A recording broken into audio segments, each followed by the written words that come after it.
welcome to Slapshot Podcast episode number 8.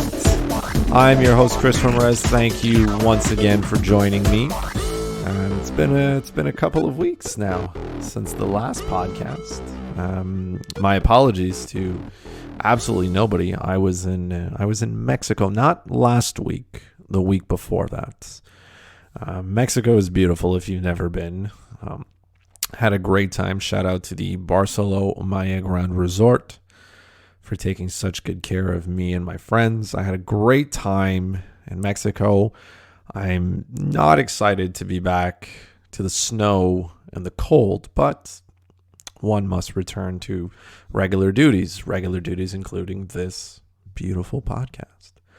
So yeah, I'm excited to be back, excited to be doing this. Couple of things have happened, right, since the last episode. Just a couple of things, nothing major. But we're going to take a look at that today. We're going to take a look as well at the Montreal Canadiens, specifically what is wrong with them. Because if you're not from the Montreal area, everything here is falling apart nicely because, they're on a small, 8-game losing streak after their most recent loss to the Bruins. It's been a mess, but obviously, when things aren't going well in Montreal, everybody's going to get fired at once, and everybody has their own idea of what they should do. But before we get to that, we're going to get to what's going on in the NHL with head coaches, specifically Mike Babcock, Bill Peters, and Mark Crawford.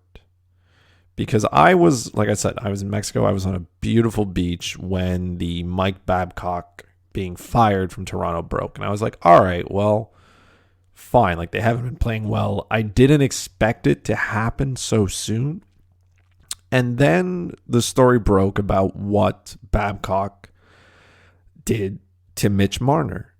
And let me start off by saying that, coaches, there are some old school coaches in the NHL, and slowly we're moving away from those. And when I read the story about what he did, I was shaking my head going, you can't be serious. There's no way a human being would think that was a good idea. And little did everybody know that this would set off a chain of events that would lead to Bill Peters stepping down as head coach of the Calgary Flames, and now Mark Crawford being sent home by the Chicago Blackhawks as they internally investigate what he may have done to players. So obviously everybody knows what the timeline is, everything that's happened, and blah, blah, blah. It's sad in a way because we live in a society now, it's 2019, and these old school, these old school coaches of just belittling players to get the most out of them has no place in the sport, because the NHL does, and they promote it, and they speak about inclusion and trying to include people in the sport. And now we're starting to get a sense that head coaches are excluding players, and they're treating them like absolute garbage. No NHL player deserves to have any type of verbal abuse, let alone physical abuse. Again, the verbal abuse is wrong. Let's get that right out of the way. But coaches physically assaulting players, on the bench, is mind-boggling. And in a sense, yes, the NHL has let its players down, but the organizations, specifically the Calgary Flames organization, the Carolina Hurricanes organization, have let their players down for allowing someone like Bill Peters to have a job in the NHL for as long as he's had. Because this started, right, for Bill Peters, and this one really kind of set me off in a way. Because Bill Peters, if everybody recalls, was the head coach in Carolina. And so again, let's get the timeline here as well, right? Mitch Marner comes out, he confirms that has happened, right? That what happened with him and Babcock was true. Babcock apologized, he said it was true. And then other players start talking, right? And Ollie was one of them to speak up next. And he said, well, this isn't the only, Mike Babcock's not alone here. Bill Peters kind of basically treated me like absolute hot trash and, hit me, or I think he kicked him behind the bench, Hakeem Ollie. And again, Ron Francis was then asked the question now who he's going to lead the group in Seattle to build their franchise. And he basically confirms it. He says, yeah, like it's true what happened. And that he reported it to the organization and that the organization handled it from there. Well, clearly they didn't handle it at all because he was still employed on this team. And Yuri Talusti as well, former NHLer, has come out and confirmed that he as well was treated like absolute trash. There's the Brent Sopel story as well about his time with Mark Crawford. Yes, with Mark Crawford, if I'm not mistaken. About how he treated him forever. Johan Franzen, as well, of the Detroit Red Wings, has come out and basically just, like, it's heartbreaking to hear the story of how he did not, again, like it. I'm having a hard time explaining this because Johan Franzen basically just blatantly states that Babcock is the worst person he's ever met. And it's not just a player saying, well, I didn't appreciate the coach or I didn't like his style. No, flat out, this is the worst person ever. And he basically treated him like garbage for the entire time that he was in Detroit. And that is absolutely mind-boggling. Mind-boggling. First of all, I understand that the player, didn't say anything, and it's fine. Right? In a perfect world, he's able to speak up and say something to the organization. The organization is going to be able to do something as well. But now it confirms that Babcock was a dick in Detroit. I'm assuming he was a dick in Anaheim. He was a dick in Toronto. And just, I don't understand how. Here's the scenario for regular people. This was the first thing I thought. So if you want to work at McDonald's, you got to go through a criminal background check, and they're calling every single reference that you provide them. Like, they mandatory ask you for like 2 or 3, and they're calling everybody. This is to work at McDonald's, okay? I have a hard time believing that NHL GMs and ownership don't ask a former player, a former assistant coach, a former anybody of the team that they worked for before and say, hey, tell me a little bit about the character of this person that I'm going to hire. Because this doesn't seem like a secret, by the way. And other players have come out and talked about just the type of garbage that they've had to go through, and the like I said, the verbal and the physical abuse. The physical abuse to me is absolutely, you can't accept it, and as an organization, you should not, and you should immediately terminate a coach. Immediately, the minute you find out that he's hit somebody. Like, it can't be right, man.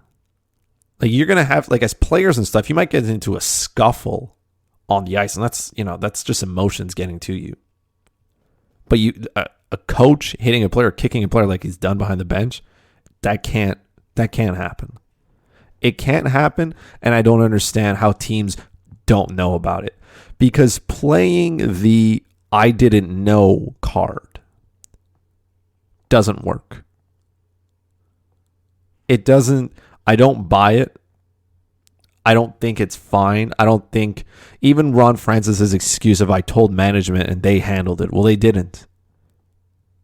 And you let your players down.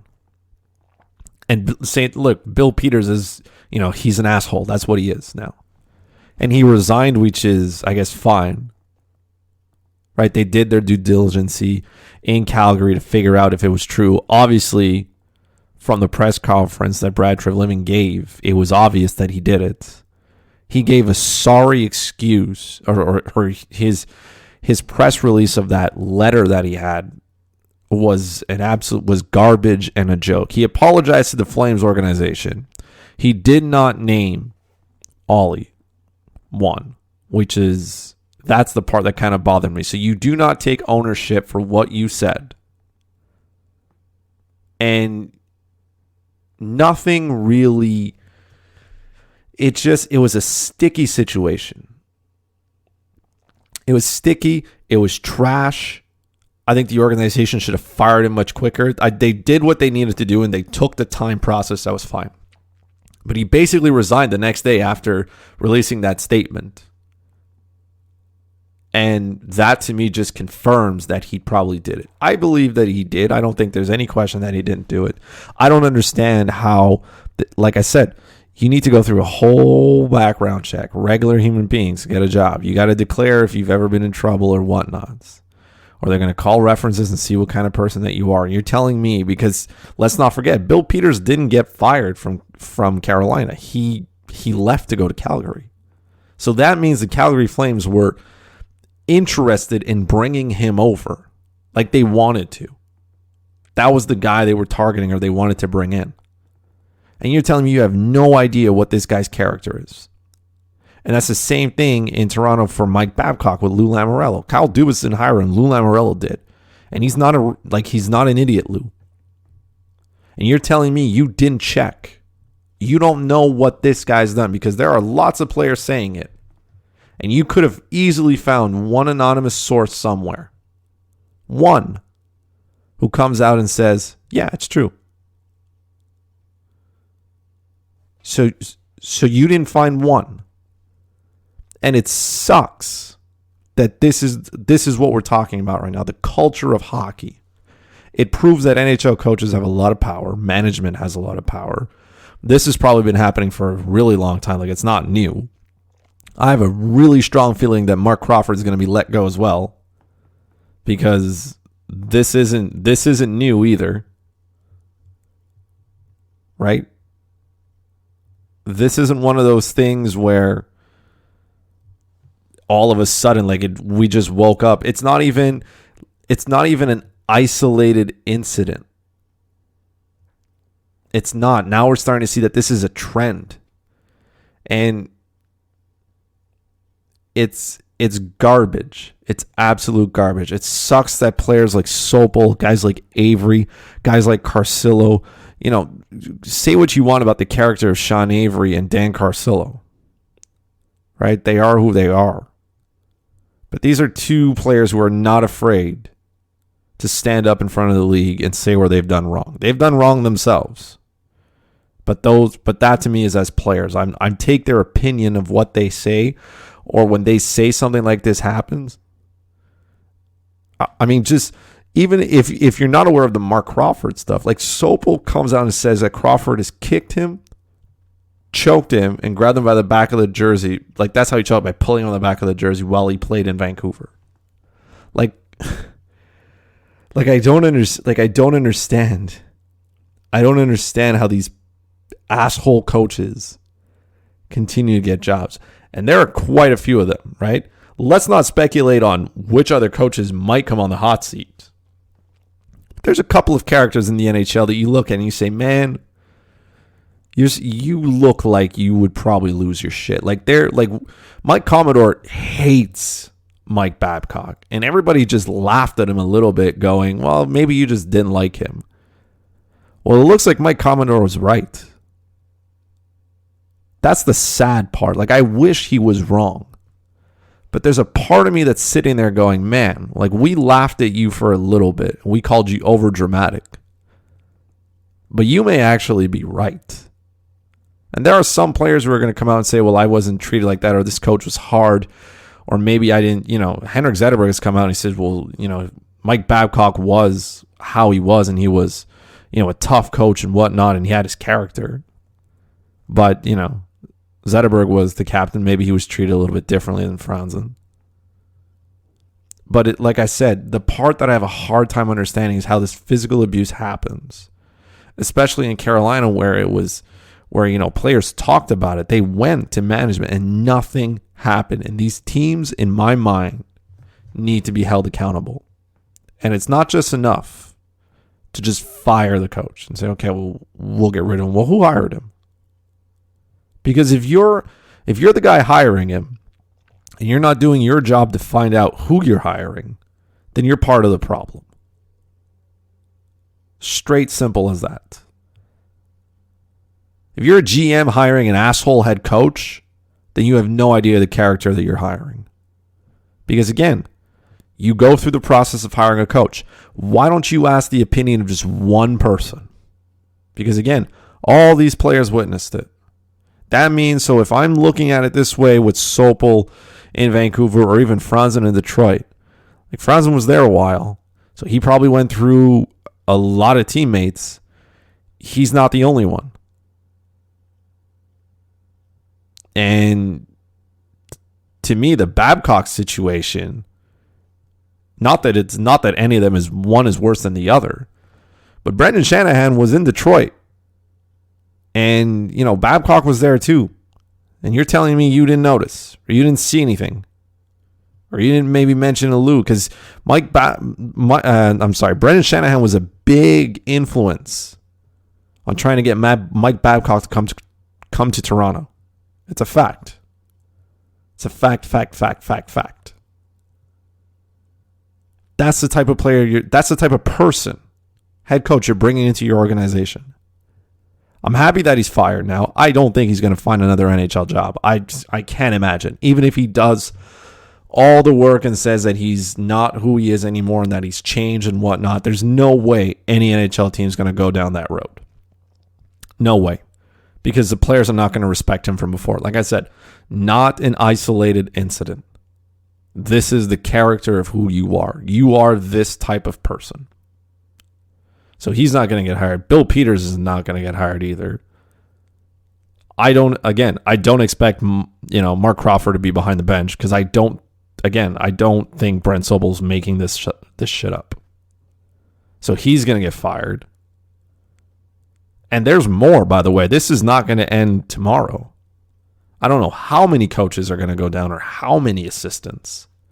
But there's a couple. And again, this isn't just a head coach that loses his shit at one player and says some things. There are coaches here who are assaulting players in plain sight of other teammates. And I don't believe the tough love thing works anymore. It doesn't. Because there's comments everywhere. And of course, if Twitter is a cesspool sometimes of garbage.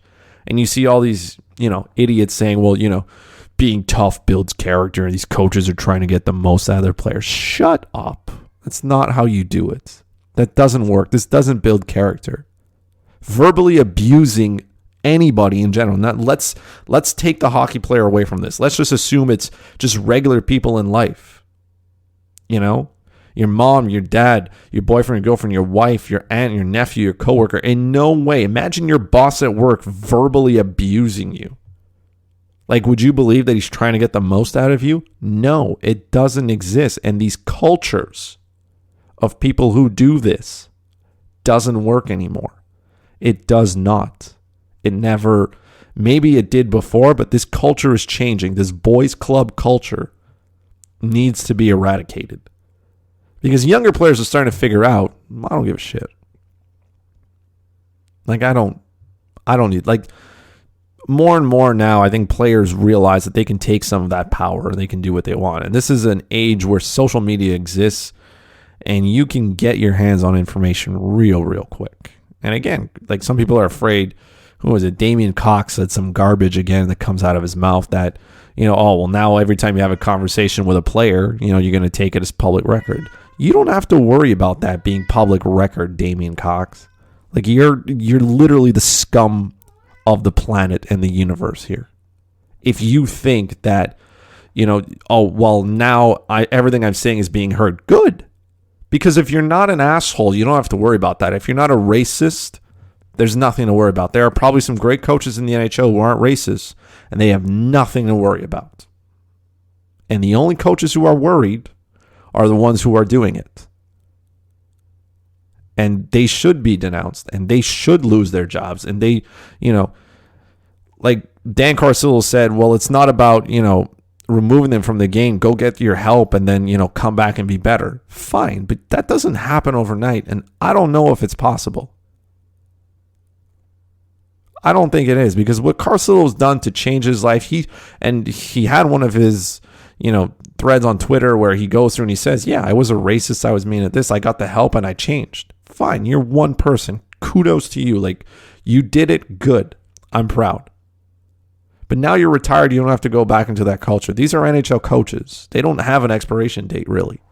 They can coach as long as they want. And I don't believe at this point these coaches are going to change the way they do things to get the most out of their players. I don't think they will change. I don't think they will be better. And again, I don't know what team is going to sit down and say, yeah, I'm going to hire you. Because then the first couple of the barrage of questions is going to be about his character and about what he's done and whatnot. And you can say, I've changed, I've learned, my bad, all that doesn't matter. There are players who are going to be like, nah, man. No, like, I've heard what you've done. And they may not accept them. Some will. Some may be like, hey, okay, I'll give you a chance. Or I don't know you, or you've never done anything wrong to me. But there are some who are not. And I don't know how many organizations want to go down that route right now. So again, to sum this all up, I'm happy that the players are talking. Because again, the NHL looks real dumb now saying hockey's for everybody and you're physically abusing your own players. Like, I don't know how many people are going to look at hockey and say, yeah, that's an inclusion, I feel like I want to be part of this. Yes, you're including me in this. No. It's bad. I know there are other coaches coming. And again, denounce them all. Get them all out. Eradicate every one of them. I don't care. I don't want this to be part of the game. The boys' culture doesn't exist. It's 2019. People are talking. Mental health is important. That's the thing that touches, like, people who know me know my story with mental health. Can you imagine just being verbally abused for years? The type of mental toll that takes. Not just for a hockey player, but just in general for people. Like, it's tough. And I want teams to do a better job of figuring out who they are hiring. Because again, I don't believe that you just wake up one morning and you're like, oh yeah, I didn't know. I didn't know that this guy did this. I didn't know this. Come on, man, shut up. You know what's going on. And if you don't know, then you should not be allowed to run an organization. If you don't know the coach that you're hiring, get out of my face. You don't deserve to be on this team. You don't at all. So that's what I have to say about. That's what I have to say about that. Like I said, it's going to keep going. It's going to keep happening. But, I mean, just get them all out no matter how long it takes. So, next. First off, apologies in advance for the cat meowing. Coconut is the cat who wants to be part of the podcast, so he wants to get his voice in. Let's crack this open. That's right. No, it's not beer. It's just a ice cold 7-Up.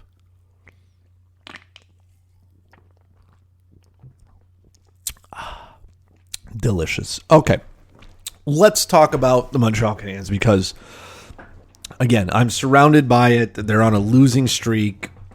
They're giving up goals in bunches, and the whole city is just falling apart now. Everybody deserves to get fired now, and that's the one thing about Montreal. When it goes bad, it goes bad, and there are no shortage of news outlets that are out there ready to crucify Claude Julien. Marc Bergevin's on the hot seat as well. I mean, Carey Price thank God he's calm, cool, and collected because his name's being thrown out everywhere. And it's true that Montreal's gone on this kind of losing streak. And it's not they're falling apart. And I think the one that really hurt the most is the one in Boston because they played 2 solid periods of hockey in Boston. They were heading into the third period up 1-0. The game was tight. Everything was fine. And then you could see the wave coming in the third period. And then David Pastrnak scores, which is just, it's normal. He's completely tearing up the league. But you could see the wave coming. and they give up another one, and then they give up another one, and bang, they lose 3-1. But so far, they can't seem to get the job done. They're losing games. They're giving up goals. I think Carey Price has given up like 38 goals or something in his in those games that he's played. Like, it's not good. And here's the conversation afterwards was, so as everybody knows, or maybe you don't know, right? Keith Kinkaid was sent down to the AHL. And that's fine. And a lot of people are saying, yeah, but Keith Kinkaid is not the problem. You're right. He's not. But he's damn well not the solution. Like, he has done nothing, absolutely nothing, to make this team better. And backup goalies in the NHL now are super important, okay? Ask the Toronto Maple Leafs how important having a backup goalie is. Because you have some teams who are built with good goaltenders, okay? Specifically the Boston Bruins. Tuukka Rask is their starter, but Yaroslav Halak is probably the best backup goalie in the NHL. Absolutely stellar, right? Thomas Greiss, Semyon Varlamov. There's something in the water in Long Island. Whatever Barry Trotz is doing is working. But again, two excellent goalies. And I'll even go as far as saying in Arizona, I know Darcy Kemper has come out as a starter, but Antti Raanta is not terrible as well. He's still trying to find his game. But again, good goaltending. And more teams now are starting to realize your backup goalie needs to be good. Montreal went out to get a backup goalie who basically wasn't really good at the end of his time in New Jersey, did not play when he was acquired by Columbus. And so far this season, he's got a .424 goals against average and an .875 save percentage. So there's not much that he's doing well. He has one regulation win. Okay. In that regulation win, I think he gave up 4 goals. So he's not stopping the puck and he's not giving your team an opportunity to win. That's problem number 1. Problem number 2, obviously, is Carey Price's numbers. Because he's got a .318 goals against average and an .898 save percentage. So his .898 save percentage to me is the problem. Goals against average, it is what it is. But again, a lot of people are going to look at Carey Price's contract and he's making $10.5 million and he's not stopping the puck enough for them to win. And this comes down to now the problem that is the Montreal Canadiens, because they are only as good as their goalie. And Carey Price now is below average. And this team looks below average. They do. And the Jonathan Drouin injury obviously doesn't help. He was playing some of his best hockey possible, and now he's not in the lineup. They're having a hard time scoring goal. Well, not that they're having a hard time. They're not playing well defensively. That's the problem in itself. The Shea Weber-Ben Sherratt pairing has been an absolute dumpster fire of a pairing, yet it still happens. Victor Mete is now out of the lineup, so that also hurts. Jordan Wheel, Nick Cousins are on the top power play unit. Michael Pekka is called up because you got to get Michael Pekka in the lineup, right? And yesterday, right, when everybody was trying to figure out who was going to be called up, right, they decided to go with Primo instead of calling up Charlie Lindgren, which, again, I kind of feel like it's good if you give Primo the chance to play while he's here, okay? Because you sent Keith Kinkaid down, right? What everybody talked about, or what Claude Julien talked about specifically, was we're sending him down so he can get his confidence back. Perfect. So if you're sending him to the AHL, you want him to play hockey, which is fine, but it's coming at the expense of playing Caden Primo, and that's not what you want to do. This kid has played well in the AHL. He's been really good, and Charlie Lindgren is, he's good as well. If I would have done it my way, I'm calling up Charlie Lindgren, and I'm saying, look, if you sit on the bench for a little bit, I don't find it as problematic. But now you're calling up Primo, and if you don't give him a start, then you've basically given him what? I don't expect Kinkaid to be back for at least 2 weeks. I don't think so. Is he going to find his confidence in 2 weeks? Maybe not. Honestly, I would just leave him in the AHL. That's it. You leave, Carl Alsner's there, so why don't you leave Keith Kinkaid there, and why don't we call it what it is? He was not a good signing, not one of Marc Bergevin's better signings. But They decided to call up Primo. So if you're calling him up, let him play at the NHL level. Let's see what he can do. Do we have the next goalie in Montreal? Is he the next one? Is he good? Is he good enough to be an NHL starting goalie, or is he not? But you're not going to find out unless you play him. And by playing him, you're going to give Carey Price some rest. Get him off his feet. Get his mind out of here. It's not going well.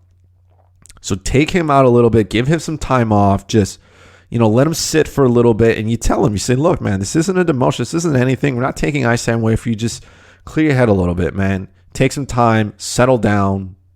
Let's see what the kid can do. And if Primo can give you anything that's good, then it's a cherry on top. Because he could maybe change the situation. And the team in front of him needs to be better. They need to be better. This isn't just it's a phase. Fine. But now it's a phase that's starting to go on. And we know that Carey Price has terrible Novembers. Like his numbers in November are so bad. So now it's December. So if you believe in that stuff, right? Those meaningless stats of whatever, some players struggling whatever months. Well, good news now. It's December. So does that mean you're not going to struggle anymore? I don't know. But something needs to happen. And for the Montreal Canadiens, it's been getting worse. Their power play is not getting any better, by the way. Okay, they're dropping. They're about league average. The good news is their penalty kill is still garbage. And I mean, it was bad. It was really bad. Now it's still bad, but it's not as absolute garbage. But to put it into perspective, only the Detroit Red Wings have a worse penalty kill. Montreal is 30th in the league at 73.2%. And if you want to know why you're not having any success, giving up power play goals could probably be a good reason why. Like, again, that's probably, you can't let those kind of things happen. You can't. You can't expect to be a good team when you're giving up more goals against than you're scoring. It's as simple as that. So, what needs to change in Montreal? Let's go back to some of the basics. The Ben Sherratt, Weber, they were put together to try and slow down their opponents. Ben Sherratt is a decent defenseman. Let's stop pretending he's a top pairing one, okay? Because Weber's not as quick as he used to be. Sherratt's not any quicker. And that defensive pairing is getting train wrecked. So, it's time to split them up. Olofsson's up in the NHL now, right? Kid coming out of Laval. Let's see what he can do. Give these young players the opportunity, because Marc Bergevin refuses to say rebuild. He's not calling it. He'll call it anything else, retooling, whatever other adjective you want to find, but he refuses to call this a rebuild. But they're on pace to miss the playoffs again, and that's 4 times in 5 years. So at one point, you're either rebuilding or you're not. And, fans in Montreal now have been quite patient. Okay? Quite patient. But again, Gustav Olofsson is here. Cale Fleury is here. We have no idea what he can do as well. Brett Kulak has been decent. But somebody else, anybody other than Ben Sherratt with Weber would be decent. That's number one. Number 2, we need to end the Nick Cousins, Jordan Wheel top power play bullshit. We need to end it. I've been saying this since the beginning. I'm still talking about it because it's still happening. And it makes my life hurt. I can get behind the Joel Armia on the power play. It's taken me a year to accept it, but Joel Armia's played pretty well this season. He's done his part. So he gets the opportunity to be on the power play. Nick Cousins and Jordan Wheel don't. They don't deserve to be there. There's no reason why a 4th liner finds his way onto the top power play unit. End it. There are more than enough talented players on that team to get it done. You put your 5 best players on the ice. You give them a 1.5-minute power play. Figure out how you're going to score it. Second, the penalty kill needs to be fixed. I don't know how they do this.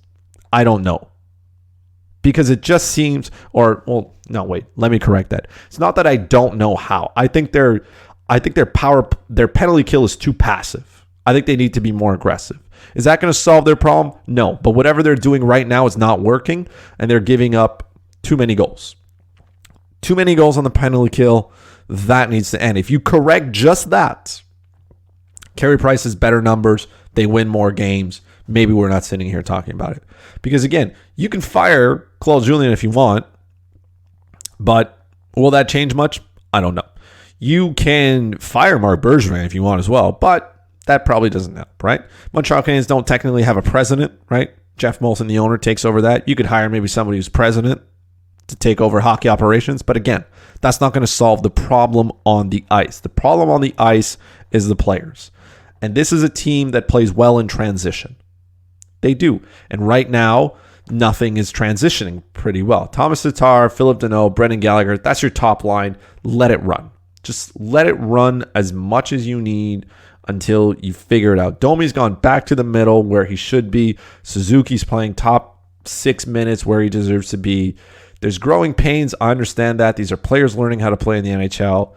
But they're giving up too many goals and they need to tighten up. And the part that I want to stress here, really stress, is if you're gonna call up Cayden Primo to sit on the bench, then you're hurting his career at the expense of Keith Kincaid. And Keith Kincaid is not a good backup goalie. He's not a good goalie, period. He is no better than Antti Niemi at this point. So you have no backup goalie in Montreal. And is Primo the solution? We don't know. But you need to give him some starts. Because again, if you're calling him up here so he can sit on the bench, forget it. Give him an opportunity to play in the NHL. Let's see what he can do. If he gets train wrecked, fine. He's a young kid. He's still learning here. But give him the opportunity to play in this league. They have to. Because if not, this season is going to fall apart real quick. And I'm recording this now. It's Tuesday. So Habs have a date with the New York Islanders, who are not giving up any goals and winning games. So if they lose that game, now you're at what, 9 losses in a row? 10? You're starting to pile, they're starting to pile up pretty quick there. There's a lot of losses in a row. And is firing Claude Julien going to solve the problem? I don't think so. Depends who you replace him by, and honestly, doesn't look like there's that many great coaching options available out there, or at least coaches that don't abuse their players physically and verbally. So I think the solution is in that room. I think these players have to tighten up a little bit, but that to me, those 3 things, the Sherratt-Weber pairing needs to end. Nick Cousins, Jordan Wheel off the top power play unit, and giving Cayden Primo some starts could possibly make this team better. It can. Maybe it doesn't. Again, I'm no NHL coach.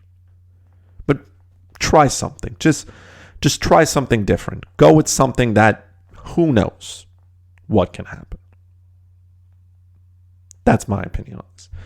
And before I leave you, if you haven't been around your computer yet, well, again, depending on when you listen to this.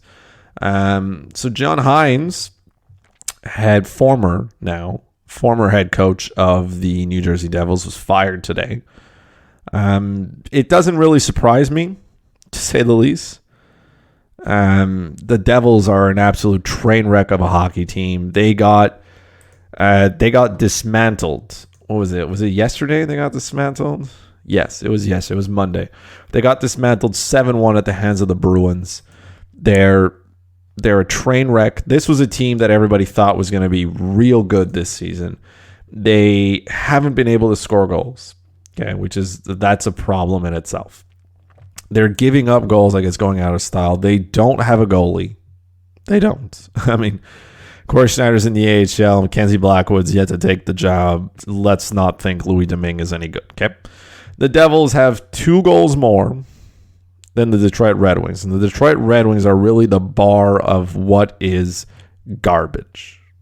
I'll give I mean, I'll give the Devils a little bit of credit. They have 2 goals more in 4 games. They played 4 less games than the Detroit Red Wings, who are, by the way, the Detroit Red Wings have a .283 winning percentage. They are on pace to finish with below 50 points this season, which is bonkers. I mean, they're a garbage team. I know that they're without Mantha. Their blue line's a little bit banged up, but holy shit, is that bad? But let's go back to the Devils, okay? I'm getting off topic here. Let's stick with the Devils. So John Hynes is fired. That's that. This is a team as well that there's a lot of talk about Taylor Hall, and he's in a contract year. He's not going to sign a contract with the Devils if they play like this. If they are this bad, he's not resigning. This then brings up the question on whether you should trade him or not. Because I think Taylor Hall's made it pretty obvious that he wants to win. Like he was part of that shit Edmonton team that just kept losing. He's now in New Jersey where they also keep losing. So again, it's just, I mean, it sucks if you're a Devils fan. That's what I'm going to say with this, because this team should give you more, right? You drafted Jack Hughes, the number overall pick, 2 years after taking Nico Hischier with the first overall pick. You went out to get PK Subban, who's a really good defenseman. Taylor Hall is, who won MVP in 2018, is on your team, and for whatever reason, they're just not that good. They're really not that good, and the problem is they're definitely in goal. They need a goalie. They need to find, and again, acquiring goalies is quite hard. Can you get a goalie for Taylor Hall? I don't think so. I don't think many teams are going to trade an established goalie for Taylor Hall. Right? You don't really trade top talent goalies. You kind of go out and sign them in the offseason when they become unrestricted free agents. So I don't know what's going to happen there. Can the Devils still make the playoffs? I mean, technically, yes. They've played 26 games, but they're falling. But the hole that they've dug themselves into is, again, it's a big hole. They have 8 regulation wins. Again, only Detroit has less. They don't have a good penalty kill.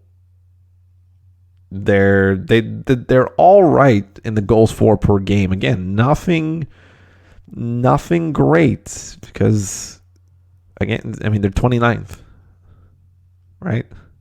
They're all right, but they're all right bad. All right, so you're 29th in the NHL in goals for, and the only team giving up more goals than New Jersey right now is the Detroit Red Wings. And to go back to Montreal is 3rd in the league right now in goals against per game. So Detroit gives up the most by a large margin. New Jersey, Montreal. So, there's a problem. There are other teams in that, in there that's problematic, right? Tampa Bay is on that list as well. They're 7th in the league in goals against per game. Toronto is 9th. Nashville is 10th. Nashville is giving up a ton of goals. The Ottawa, again, just to put this in perspective, Nashville, Tampa Bay, Florida, Montreal gave up more goals per game than the Ottawa Senators. And everybody expected that team to be a hot mess. The Ottawa Senators can't score on the power play. Their penalty kill is decent, and at least they're being competitive. Somewhat-ish. They're not getting train wrecked. So there's a lot of things that need to happen in Detroit for them to turn their season around. I don't know if they're going to do it, but I mean, firing John Hynes is, I guess, it's a wake-up call, and at least it's Ray Shero at least telling the team that he doesn't think that this season is lost. He's probably doing it to make sure that he can get some type of reaction out of the team. He's also doing it to show maybe Taylor Hall says, hey, I'm serious about trying to win this. I'm serious about trying to keep you as well. And we're going to find out over the next few weeks if Taylor Hall is actually serious about wanting to stay here in New Jersey, or if he would like to get the hell out of there. And I think he's going to want to get the hell out of there if this team doesn't turn around or at least be competitive in trying to hunt down a playoff spot. But we shall see, shall we? This is far from over. So yeah, that wraps up episode 8 of Slapshot Podcast. As always, this is a pleasure. I'm so happy that I get to do this and we get to talk about a little bit about hockey. You can follow Slapshot Podcast on Twitter at Slapshot Podcast, right? You can follow me on Twitter at FuzzyChris91. Don't forget to subscribe and rate the podcast on your favorite platforms. You can find it on the Apple Podcasts. You can find it on iTunes. You can find it on Spotify. You can find it on Stitcher. It's on YouTube as well, right? Not as a video, but as an audio. So if you are of the YouTubes, you want to listen to it there, you can listen to it as well. You can listen to it on Podbean. If all goes as planned, right? My life is starting to balance out a little bit here. I should be able to do a podcast every Monday. Every Monday I should be able to do one. So I'm hoping I can keep that trend, regular. Like I know I try to do it once a week. Stuff happens in life, but I'm hoping that I can get podcast out every Monday. That way you, the listener, get a regular listening of me talking about stuff that maybe you don't want to hear. If speaking of things maybe you don't want to hear, you can always tweet at me. You can tweet at the podcast. Tell me what you like. Tell me what you don't like. Tell me if you want me to answer something that you have on your mind. I'm always open to suggestions. I don't care if they're good or bad ones. If you like the podcast, if you hate it, just tell me what you like. Tell me what you don't like. I'll try to get to it. If you have a question, I'll answer it on the podcast. It's my pleasure to do it. And so, yeah, thank you for joining me. And we will talk to each other next week. Bye-bye.